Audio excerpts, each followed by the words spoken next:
Happy Monday, and welcome to this week's Weekly Wisdom. Now, this week we are going to be talking about Disney's Encanto. It is an absolutely amazing, amazing film. It's my new favorite Disney animated movie. If you have not seen it, heads up, we're going to have some spoiler alert, so I do recommend that you come back and watch this video after you've seen it, but definitely check it out. Because yes, it's appealing to kids, but there's a lot of adult themes in it as well. Okay, so I'm assuming if you're still with me, that means that you want to see the rest. So we're going to go in. There's going to be some spoilers, heads up. Now, if you've watched Encanto, then you've seen that it's not your normal Disney movie. You see, there's no traditional villain. And that's something that is very, very unique to the Disney animated world. It also deals more with the internal struggle that we have with ourselves and within our family units. And today, specifically, I want to talk about Louisa. You see, whenever my daughter and I went to go see the movie, we were sitting in the movie theater and our music started. And I'm like, dun, dun, dun, dun, dun, right? It's really great music, which is what we would expect from Lin-Manuel Miranda. But then I started listening to the words and my breath caught. By the end of the movie, I had tears because everything that she was saying related so strongly to me and what happens in my head. There's a couple of lines specifically that every time she would say the line, I would just catch my breath. Who am I if I can't run with the ball? Who am I if I can't carry it all? You see, I remember that moment when I realized that this was my self-talk. I was always the hardest working person in the room. Because if I wasn't the hardest working person in the room, what right did I have to be there? You see, Louisa's song and her storyline is all about that imposter syndrome, which we've talked about a few times because it's a really important topic.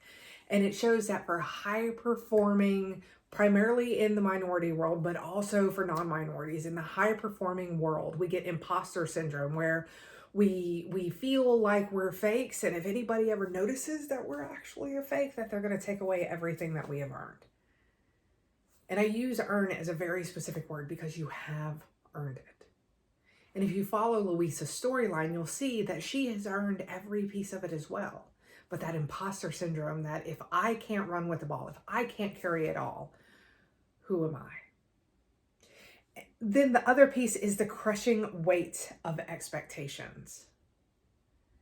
Has anybody ever felt like the weight of expectations was just going to pull you under and you were never going to be able to come out from under it?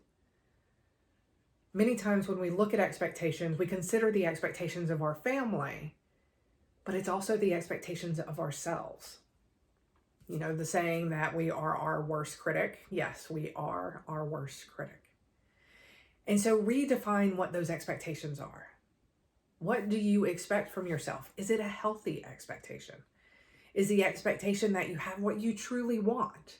Because I will tell you professionally, whenever I got what I wanted, what I thought I wanted professionally, it wasn't anything like I imagined it was. So rethink your expectations as you move forward into this new year. What do you expect from yourself? Is it realistic? Is it healthy? And is it truly what you're looking for?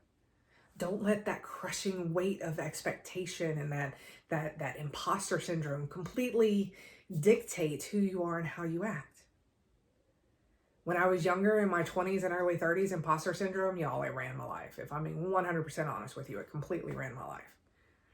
And I can't tell you that I don't have it. I do have it. Every time I turn on my camera and I start filming Weekly Wisdom for y'all, there's a voice in the back of my head that says, who am I to do this? But then I tell the voice in the back of my head, I am Summer Jelinek. I am a leadership speaker, expert, and trainer. I have worked very hard for this, and then I tick off how I've worked very hard for this.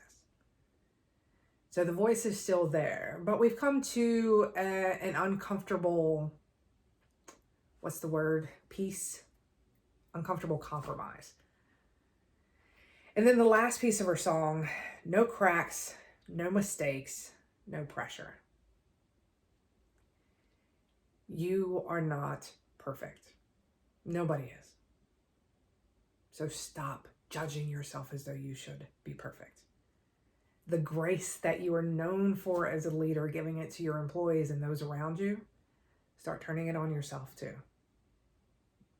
And again, if you haven't seen Encanto, you have got to check it out because there are so many amazing, amazing themes in this movie. But my favorite is Luisa's. The track that she goes and the growth that she has as she moves forward is pretty amazing.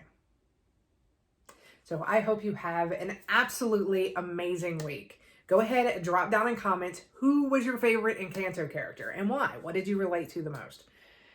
I will see you next week, and don't forget, you got this.